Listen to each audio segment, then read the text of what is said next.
Hello guys, welcome to our channel optimistic Sakshi. So आज हमारा day 5 है टॉप इंटरव्यू 150 क्वेश्चंस को सॉल्व करने का। और आज हम जो टू पॉइंटर्स सेक्शन है, टू पॉइंटर्स वाले क्वेश्चन है, उनका ये जो सेकंड क्वेश्चन है इस सबसीक्वेंस, इसको सॉल्व करते हैं।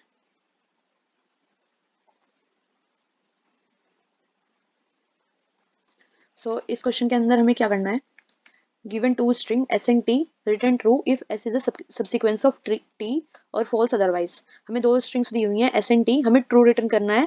अगर जो s है हमारा सब स्ट्रिंग है t का, तब हमें ट्रू रिटर्न करना है, अदरवाइज हमें फॉल्स रिटर्न करना है। सबसीक्वेंस क्या होता है? Subsequence of a string is a new string that is form from the original string by deleting some of the character without disturbing the relative position of the remaining characters। That is, ACE is a subsequence of ABCDE while AEC is not। ये कैसे है?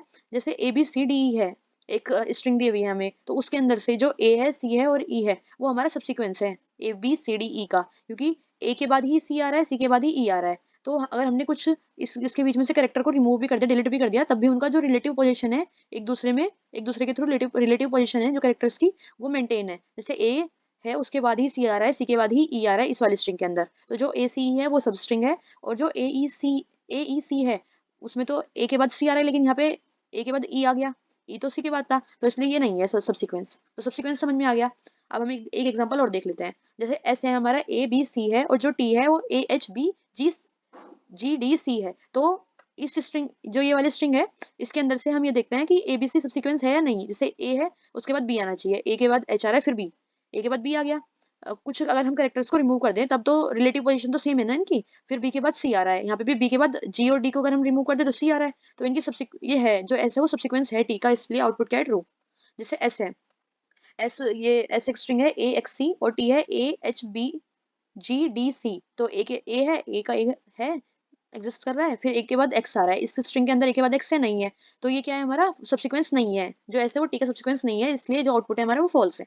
तो अब इसकी हम approach देख लेते हैं। ये बहुत इजी क्वेश्चन है, ये बहुत इजीली हो जाएगा। अब इसकी अप्रोच देखते हैं।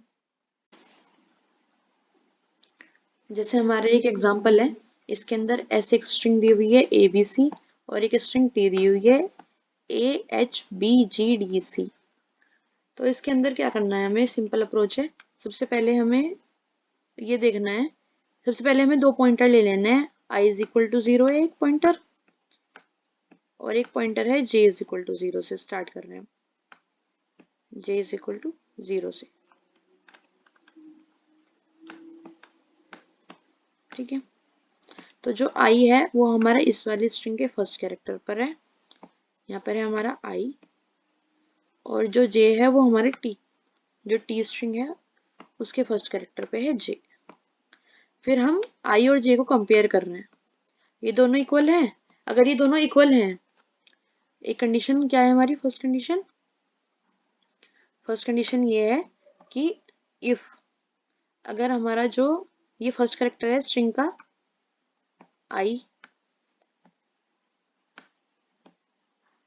अगर ये इक्वल आ रहा है टी के फर्स्ट कैरेक्टर के, ये दोनों इक्वल है, टी के फर्स्ट कैरेक्टर के इक्वल है अगर,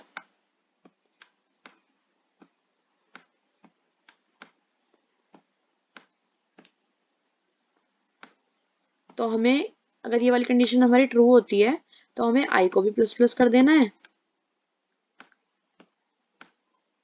और जे को भी प्लस प्लस कर देना है, और जे को भी प्लस प्लस कर देना है।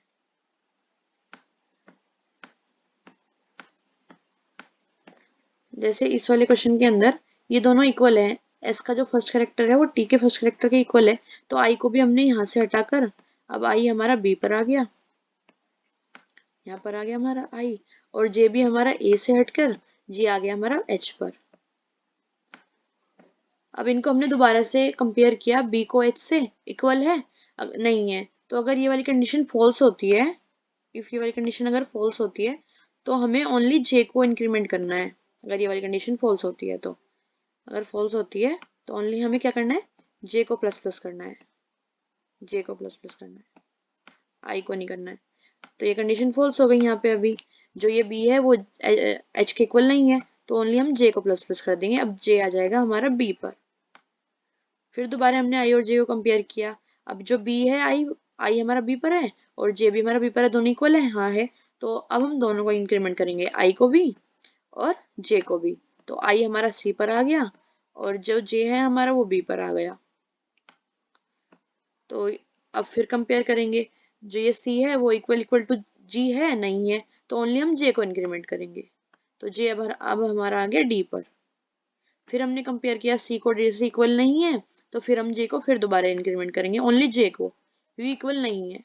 अब हमने कंपेयर किया, सी इक्वल इक्वल टू सी है, हाँ है, तो हम आई को भी इंक्रीमेंट कर देंगे और जे को भी इंक्रीमेंट कर देंगे। अब यहाँ पे जो आई है उसकी वैल्यू क्या हो जाएगी, यहाँ से 0 1 2 3, यहाँ पे आई की वैल्यू क्या हो गई है 3। तो जो स्ट्रिंग है इसकी लेंथ भी 3 है, तो जब हमारी आई की वैल्यू स्ट्रिंग की लेंथ की इक्वल हो जाएगी तो हम रिटर्न ट्रू कर देंगे कि जो ये स्ट्रिंग है ये हमारी सब्सिक्वेंस है, इस स्ट्रिंग के है ये सब्सिक्वेंस, क्योंकि ए बी सी, ए फिर बी और फिर सी वो एग्जिस्ट कर रहे हैं इसके अंदर और रिलेटिव पोजीशन में भी एक दूसरे से। और अदरवाइज अगर ये नहीं होता तो ये क्या रिटर्न कर देते हैं हम, फॉल्स। अब इसका कोड देख लेते हैं कैसे होगा। सबसे पहले क्या कर रहे हैं, हम दो पॉइंटर ले रहे हैं, एक है int I is equal to 0 से स्टार्ट, एक है int J is equal to 0 से स्टार्ट। दो पॉइंटर ले लिए हमने। उसके बाद फिर हम वाइल लूप स्टार्ट करेंगे कब, जब जो है हमारा आई है वो लेस देन है एस डॉट लेंथ के, और उसी के साथ साथ जो जे है वो भी लेस होना चाहिए टी डॉट लेंथ के। ठीक है, अगर ऐसा है, इनिशियली फेज में एस डॉट लेंथ क्या है, जो भी स्ट्रिंग की लेंथ होगी, और टी डॉट लेंथ जो टी वाली स्ट्रिंग की लेंथ होगी। तो हमें एस को बताना है कि एस जो ये वाली स्ट्रिंग है वो सबसीक्वेंस है क्या टी वाली स्ट्रिंग का। ठीक है, तो ये वाली कंडीशन आ गई। उसके अंदर अगर इफ, ये हम सी प्लस में कोड लिख रहे हैं, तो जो पहला करेक्टर है जो इस वाली एस वाली स्ट्रिंग के अंदर फर्स्ट करेक्टर है, आई यानी 0 पे जो करेक्टर है, अगर वो इक्वल इक्वल है टी वाली स्ट्रिंग के फर्स्ट करेक्टर के, तो हमने अभी अप्रोच में देखा था अगर वो दोनों इक्वल होंगे तो हमें आई को भी प्लस प्लस कर देना है और जे को भी प्लस प्लस कर देना है। एल्स अगर ऐसा नहीं है तो हमें ओनली जे को प्लस प्लस करना है। ठीक है, अब इसके बाद हम चेक कर रहे हैं कि जो आई है वो हमारी स्ट्रिंग की लेंथ तक पहुंच गया है। अगर वो लास्ट तक पहुंच गया है जो हमारा आई है, तो इसका मतलब हमें क्या रिटर्न करना है, ट्रू, वो हमारा सब्सिक्वेंस है। अदरवाइज हमें इससे लूप से बाहर निकलने के बाद क्या प्रिंट करना है, फॉल्स, कि वो हमारा सब्सिक्वेंस नहीं है। अगर वो लास्ट तक पहुंच गया तो वो सब्सिक्वेंस है, अदरवाइज वो नहीं होगा। रन करके देख लेते हैं।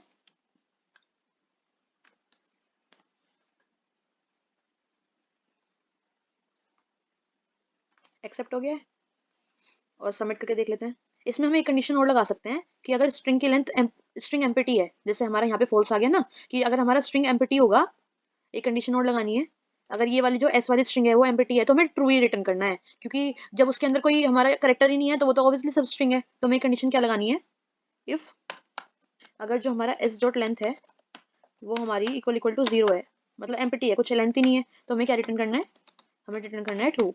अब रन करके देख लेते हैं। एक्सेप्ट हो गया, अब सबमिट करके देख लेते हैं। सबमिट हो गया, सक्सेस आ गया है।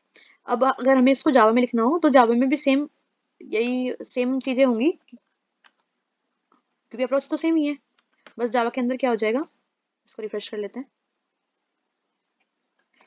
इसको पेस्ट करते हैं उस वाले कोड को। जावा के अंदर क्या चेंज आएंगे, जावा के अंदर अगर हमें स्ट्रिंग के अंदर पहले करेक्टर को लेना होता है तो उसके लिए एक मेथड है एस डॉट कैर एट, कहाँ पे, आई पर। ऐसे जे के लिए भी टी डॉट कैर एट जे पर। बाकी सब चीजें तो सेम है। रन करके देख लेते हैं। एक्सेप्ट हो गया है, सबमिट करके देख लेते हैं। सबमिट हो गया है। तो गाइज ये हमारे दोनों हमने कर लिए, सी प्लस प्लस के थ्रू भी और जावा लैंग्वेज के थ्रू भी। तो ये बहुत ईजी था क्वेश्चन। ये अप्रोच, बस इसमें एक चीज याद रखनी है, इसको रिवाइज कर लेते हैं, कि अगर हम दोनों स्ट्रिंग के फर्स्ट कैरेक्टर को कंपेयर कर रहे हैं, अगर दोनों इक्वल आ रहे हैं तो हमें आई को भी प्लस प्लस कर देना है और जे को भी प्लस प्लस कर देना है। लेकिन अगर वो इक्वल नहीं आ रहे हैं तो हमें ओनली जे को प्लस प्लस करना है, आई को हम एज इट इज रखेंगे। फिर लास्ट में जब हमारा जो आई है वो स्ट्रिंग की लेंथ तक पहुंच जाएगा लास्ट तक, इसका मतलब उसने सब सारे कंपेयर कर लिए, वो लास्ट तक पहुंच गया, तो इसका मतलब वो सब स्ट्रिंग है हमारी, उसके सारे करेक्टर एग्जिस्ट कर रहे हैं हमारे दूसरे वाले स्ट्रिंग के अंदर, तो हमारे सब्सिक्वेंस है, तो हम रिटर्न ट्रू कर देंगे। तो I hope guys you like my video, you understood the solution. If you have any question and doubt, let me know in the comment section. Don't forget to like, share and subscribe our channel and stay tuned for such videos.